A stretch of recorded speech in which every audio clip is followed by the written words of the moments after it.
Everyone knows that Jackie Robinson was the first player to break baseball's color barrier, but many have not heard of Larry Doby, who debuted just weeks later, or Frank Robinson, who became the first black manager in Major League Baseball. Lawrence Eugene Doby was born on December 18, 1923, in Camden, South Carolina. He signed with the Cleveland Indians in 1947, becoming the first black player in the American League. In 1947, after Jackie Robinson signed with the National League's Brooklyn Dodgers, Cleveland Indians owner Bill Veeck was looking for a player to integrate the American League. Any player Veeck would sign must have had the ability to take it, meaning the insults and gestures from players and fans. February 1947, Veeck prepared Cleveland for the arrival of a black ball player, who later turned out to be Doby. Before the Indians, no Major League team was willing to give Larry Doby a shot.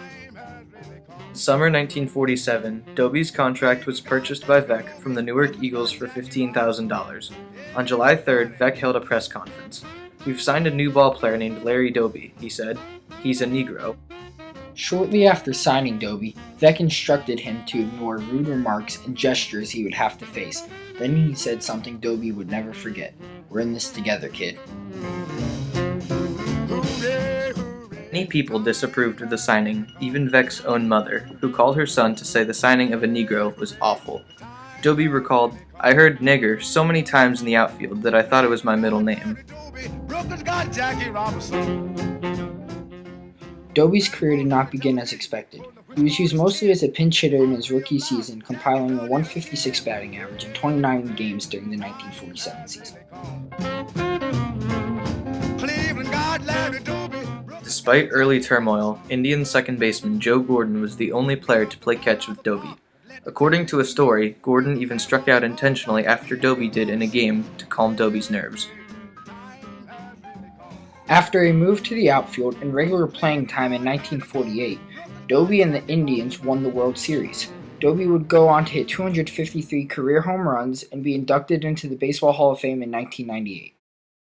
Doby also became just the second black manager in MLB history, after only Frank Robinson, when Veeck later hired him to manage the Chicago White Sox. Larry Doby died at the age of 79 on June 18, 2003, after a battle with cancer.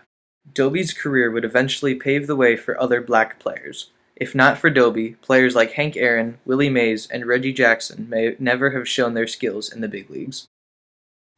You probably knew Frank Robinson was a Hall of Fame baseball player who clubbed 586 home runs in 21 seasons. But did you also know that Frank Robinson was the first black manager in baseball history when the Indians hired him in 1975 as a player manager?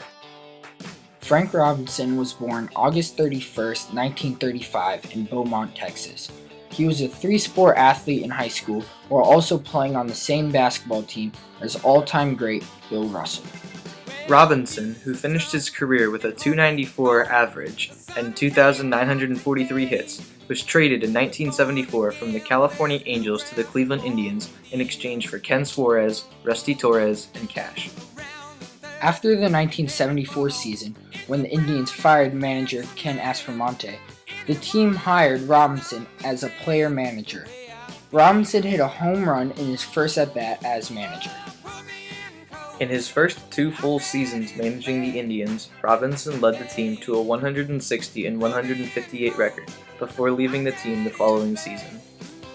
Robinson would also go on to manage the San Francisco Giants, the Baltimore Orioles, the Montreal Expos, and the Washington Nationals. In addition to a terrific Major League playing career in which he became the only player to win the Most Valuable Player award in both the American League and National League, as well as winning the American League Triple Crown in 1966, Robinson's impact stood beyond playing the game. Robinson's success managing has led other black managers like Cito Gaston, Dusty Baker, and Ron Washington to become prominent, as well as paving the way for well-known Latino managers like Ozzie Guillen. Frank Robinson was inducted into the Baseball Hall of Fame in 1982.